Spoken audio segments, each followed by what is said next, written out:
Le réveil d'Azusa Street. La grande Pentecôte du XXe siècle qui préfigure le dernier réveil à venir. Par Guido Cuva. Avant le réveil. Frank Bartlemen. William J. Seymour et Frank Bartlemen sont les deux noms qui sont le plus souvent associés aux instruments qui ont été utilisés pour déclencher le réveil d'Azusa Street. À bien des égards, ils étaient différents l'un de l'autre mais tous les deux étaient des jeunes hommes qui avaient un désir peu commun de connaître le Seigneur et de voir sa puissance restaurée dans l'Église. Seymour était incontestablement le conducteur du réveil, et c'est lui qui détenait l'autorité sur terre, mais Bartlemen était l'intercesseur qui détenait l'autorité avec Dieu. En 1904-1905, Bartlemen commença à désirer ardemment plus de puissance. Il reçut le lourd fardeau de voir le même genre de réveil que celui dont il avait entendu parler au pays de Galles, qui changea non seulement des individus, mais aussi des villes entières. Plus il travaillait, plus il combattait dans la prière dans le but de voir une telle visitation de Dieu. À Los Angeles, ainsi que dans de nombreux endroits à travers le monde entier, les cœurs étaient préparés tout comme l'était Bartlemen. Au temps voulu de Dieu, ils allaient plus tard venir ensemble dans la petite mission fermée d'Azusa Street. Là, ils allaient former ensemble une étincelle qui allait un jour enflammer les nations. Ceci était un des éléments uniques du réveil d'Azusa Street, il n'était pas uniquement centré sur un seul homme.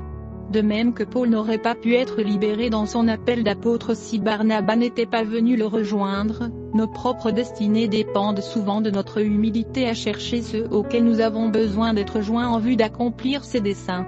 Même Jésus se soumit au ministère de Jean-Baptiste avant de rentrer dans son propre appel. Le Seigneur a conçu ainsi ses plans afin que nous ayons tous besoin les uns des autres. Plus nous sommes capables de nous humilier pour nous associer à d'autres, plus nous porterons du fruit en définitive. Le 1er mai 1904, un semblant de réveil éclata dans l'église épiscopale méthodiste de Lake Avenue à Pasadena. Des intercesseurs avaient prié pour qu'un réveil survînt à Pasadena et le Seigneur exauça leurs prières. Bartlemen visita l'église et fut profondément touché. Le fait que l'hôtel se remplissait d'âmes en recherche l'encourageait à se déterminer à voir le Seigneur agir de la même manière à Los Angeles. Cette même nuit, il rédigea des remarques prophétiques dans son journal. Il commença à énumérer les futurs dangers qui certainement allaient talonner de près le grand réveil à venir dont il pensait qu'il était proche. Il écrivit que « beaucoup d'églises passeraient à côté du réveil parce qu'elles seraient restées dans l'autosatisfaction.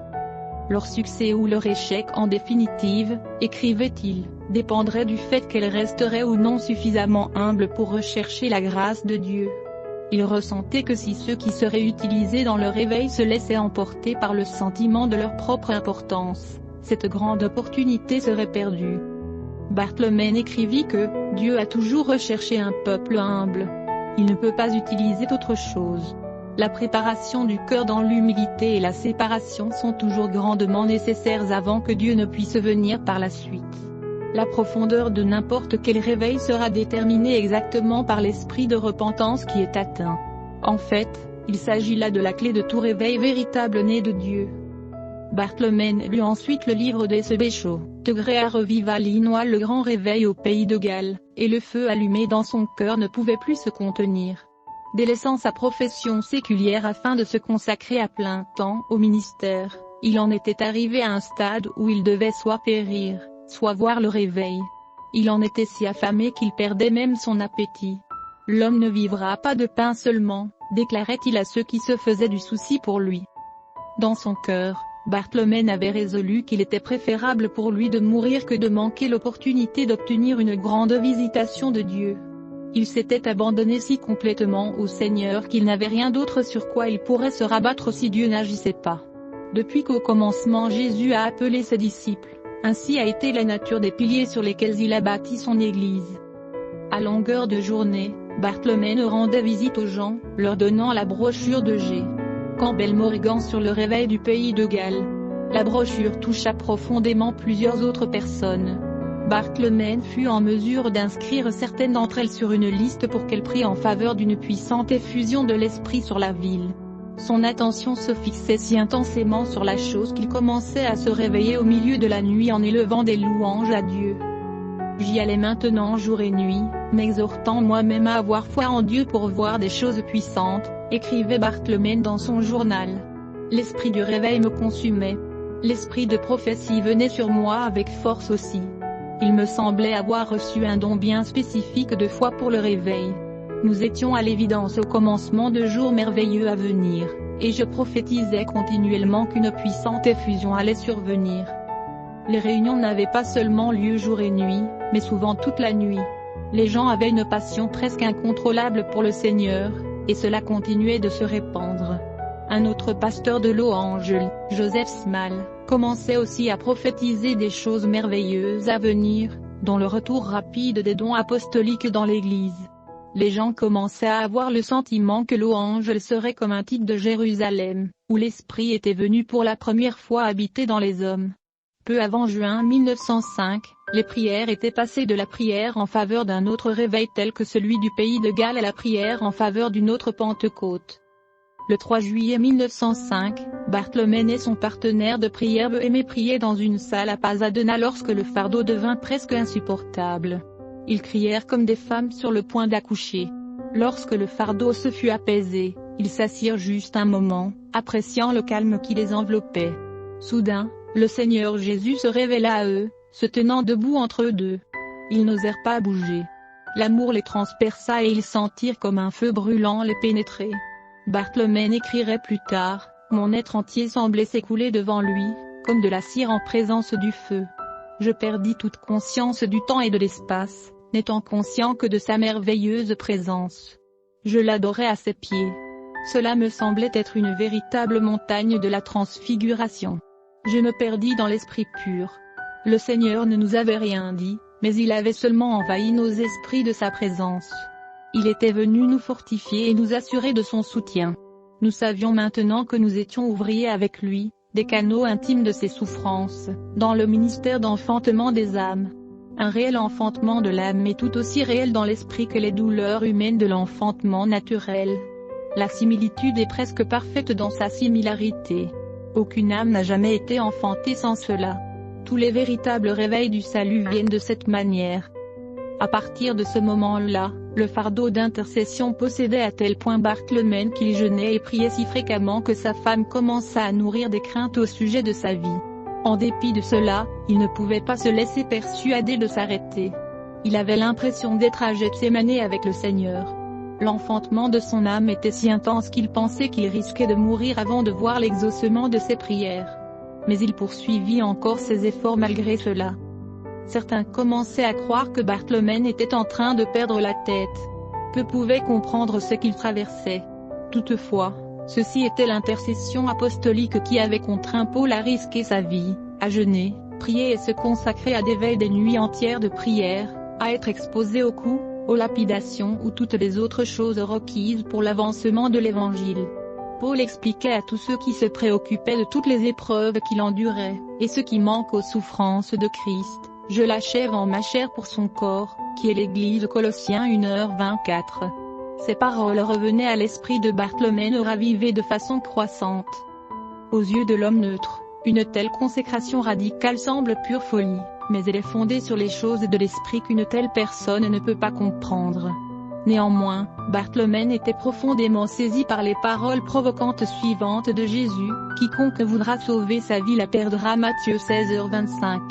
Et à moins que le grain de blé ne tombe en terre et ne meure, il reste seul, mais s'il meurt, il porte beaucoup de fruits Jean 12h24. Cela lui importait peu de devoir mourir, il voulait à l'heure même un réveil plus qu'il ne désirait vivre. Bartholomé rédigea ensuite un autre article qui allait produire encore plus de ferveur. Il le concluait avec une prophétie qui allait bientôt s'accomplir. Des héros vont se lever de la poussière des circonstances obscures et méprisées, et leurs noms seront placés sur les blasons de la page éternelle de la renommée. L'Esprit est en train de couver de nouveau notre pays comme à l'aube de la création, et le décret de Dieu est proclamé, que la lumière soit. Frères et sœurs, si nous croyons tous Dieu, pourrions-nous réaliser ce qui pourrait arriver? Beaucoup parmi nous ne vivent pour rien d'autre. Une quantité de prières de la foi monte jusqu'au trône de Dieu jour et nuit. Louange, la Californie du Sud, et tout le continent vont sûrement se trouver dans peu de temps en plein dans un puissant réveil, par l'Esprit et la puissance de Dieu. Ouais, au fait, 16 novembre 1905, après un culte à l'église New Testament Church, avec le pasteur Small. En février 1906, Barthelmène et quelques autres furent conduits à prier pour que le Seigneur répande son esprit rapidement, avec des signes qui accompagnent l'effusion. Il n'avait pas à l'esprit les langues, et plus tard déclarerait qu'à ce moment-là il n'avait même pas entendu parler d'une telle chose ni encore moins pensé à elle. Quand le feu tombe. Le réveil d'Azusa Street. Le dimanche matin du 15 avril 1906, une sœur noire fréquentant les réunions de Seymour sur le porche frontal, assista à un culte à l'église New Testament Church du pasteur Small et parla en langue. Ceci produisit un grand émoi. Presque comme pour la première effusion de l'esprit à la Pentecôte, les gens se rassemblèrent en petits groupes sur les allées après le culte, cherchant à savoir ce que cela pouvait bien signifier. Le petit groupe du porche frontal avait réclamé avec ferveur une effusion du Saint-Esprit.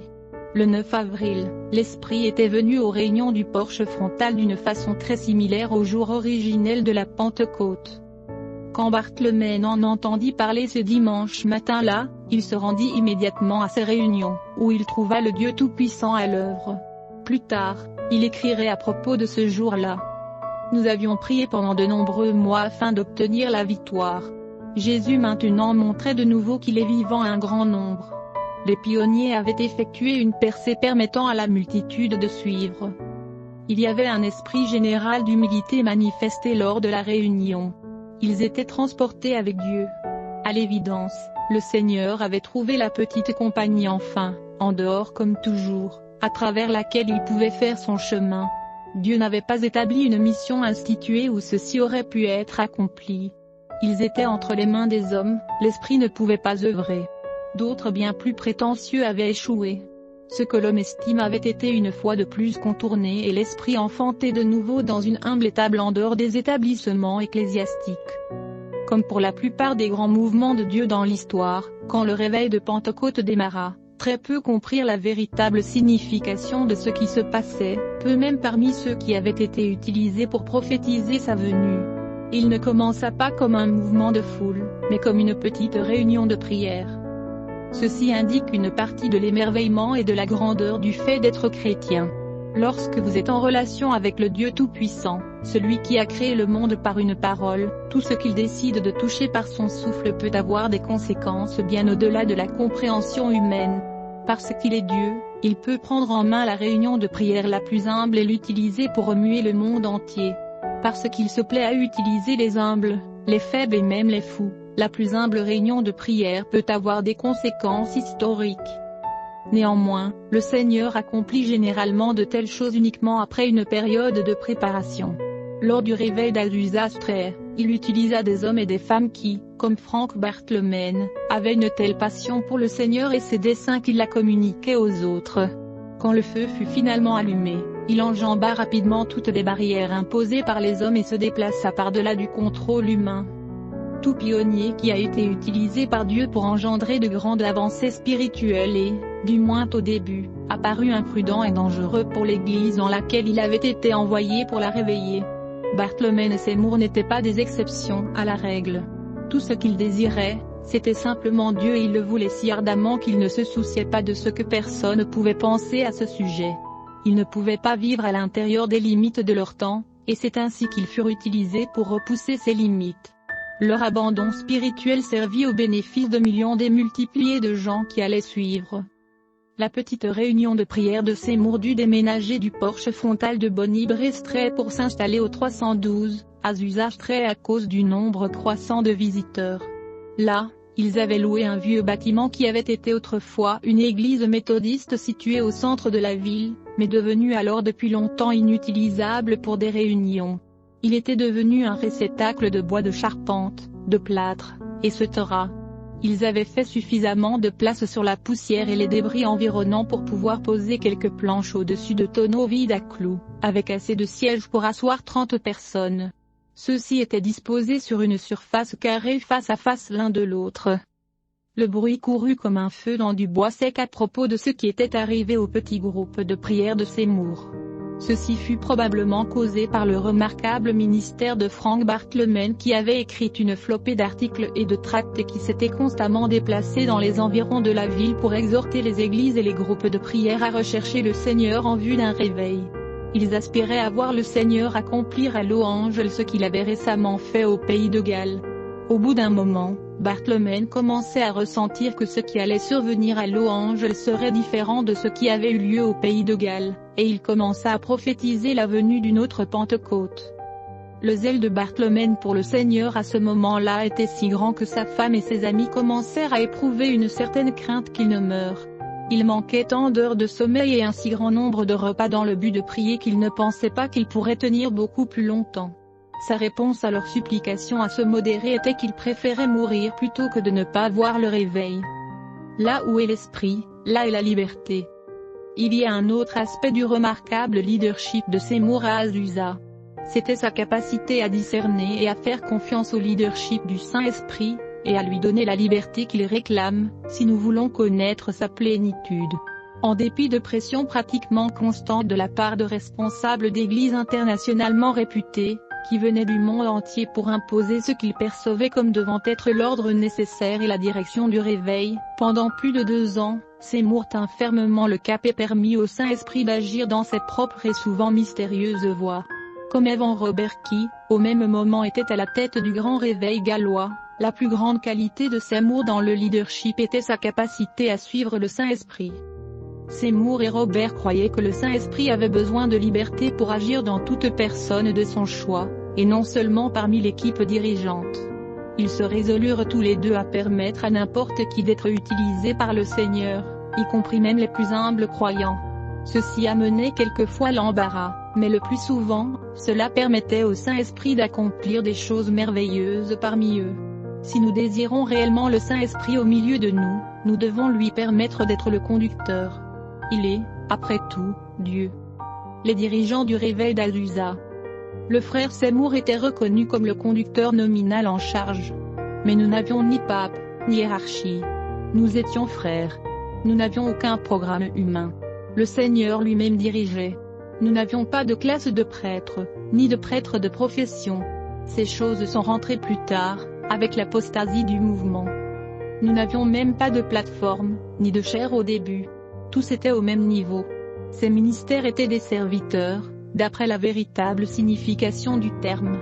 Nous n'honorions pas les hommes pour leurs avantages, que ce soit en termes de moyens ou d'instruction, mais plutôt pour leurs dons accordés par Dieu.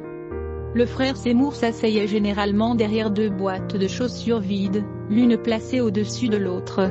Il gardait habituellement la tête à l'intérieur de la boîte de dessus pendant la réunion de prière.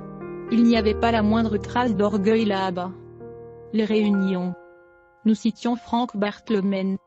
Au début du réveil, nous n'avions pas d'instruments musicaux. En fait, nous n'en ressentions pas le besoin. Il n'y avait aucune place pour eux dans notre adoration. Tout était spontané. Nous ne chantions même pas à partir de recueils d'hymnes.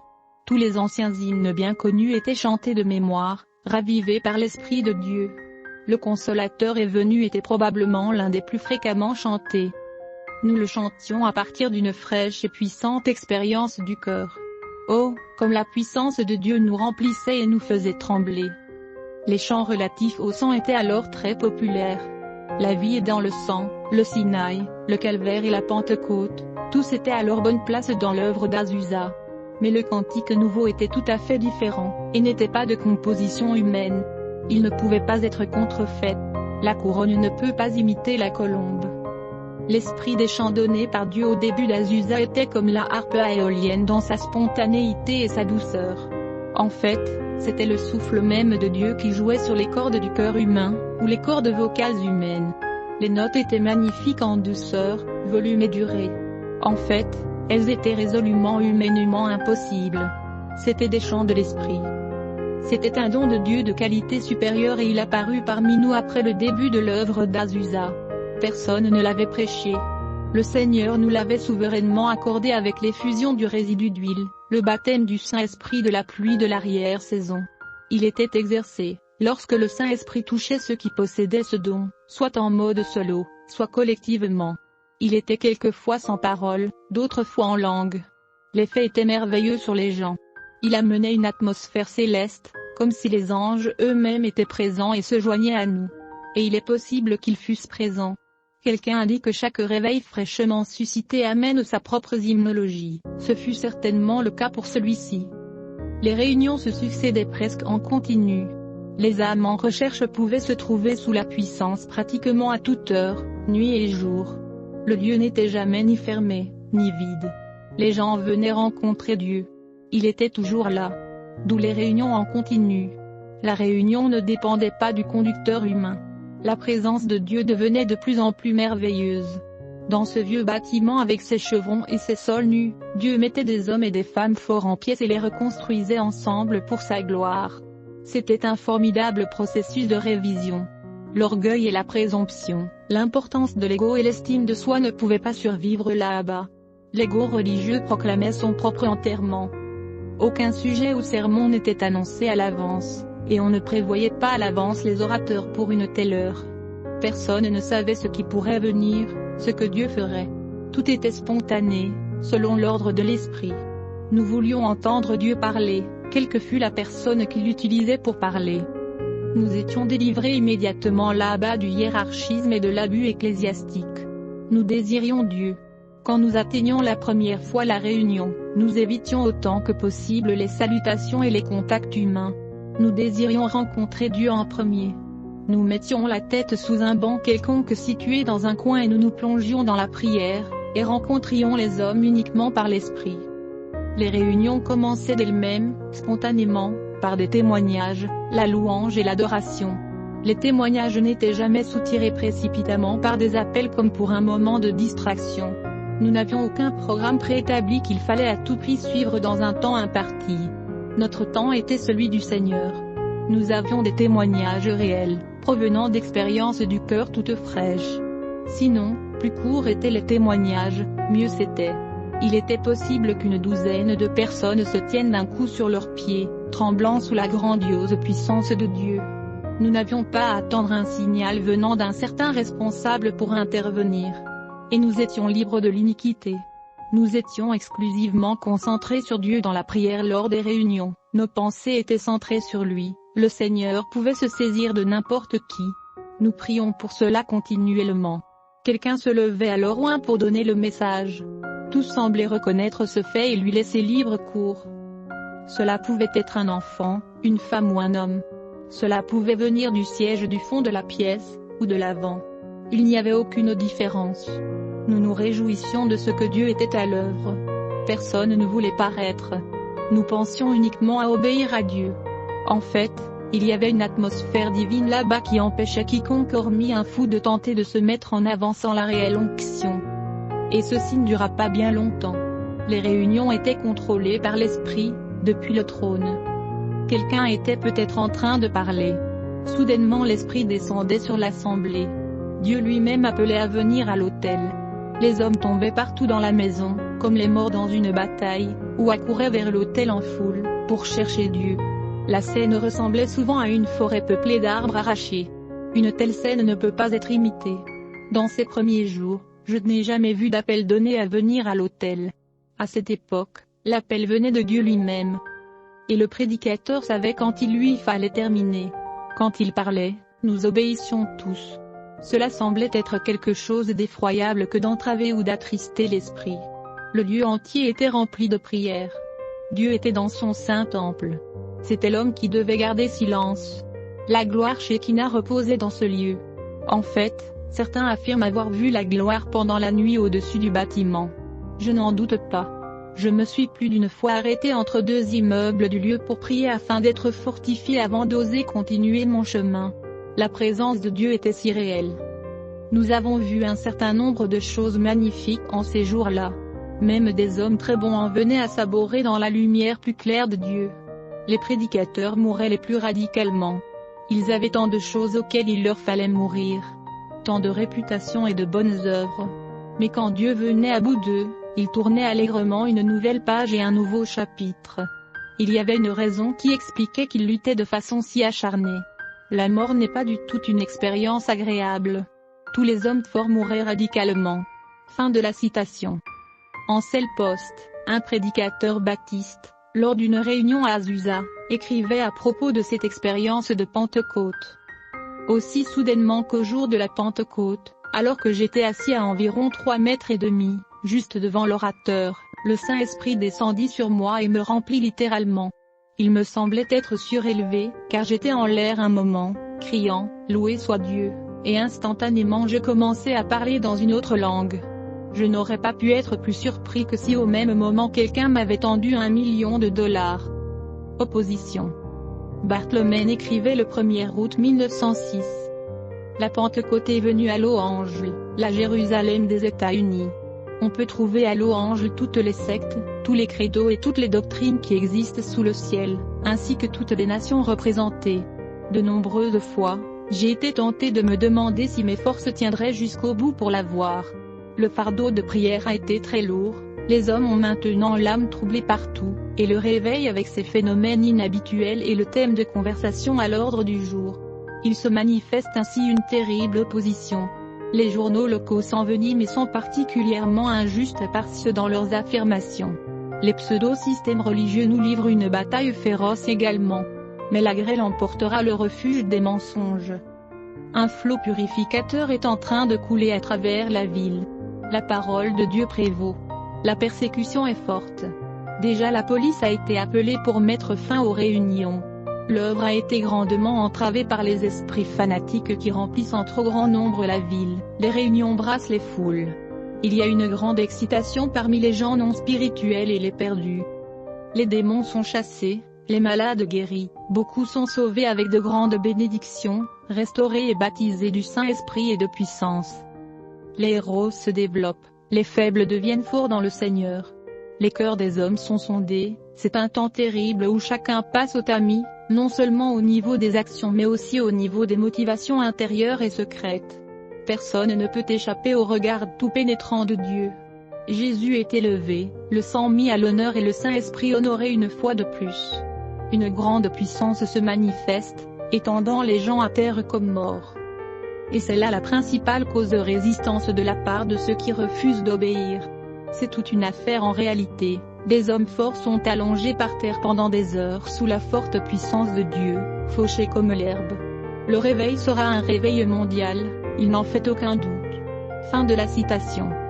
Quelqu'un écrivit dans ces jours-là, tant que le feu de Dieu est en train de tomber, tant que la voix de Dieu appelle, frères, saisissez-vous de la flamme.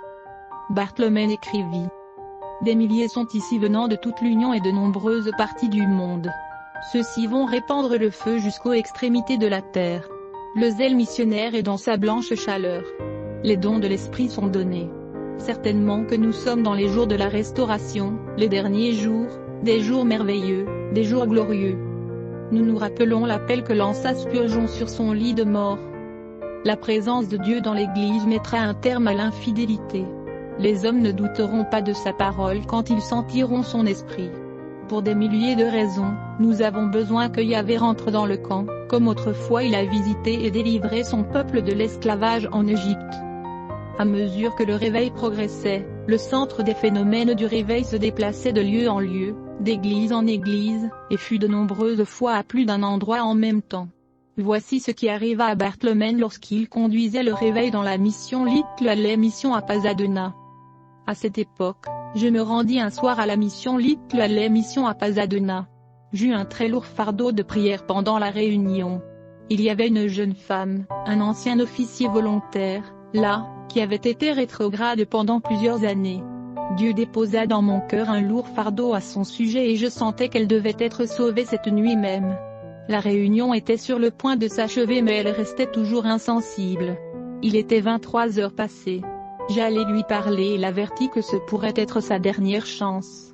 Elle était toujours assise dans l'indifférence. Alors je commençai à la supplier.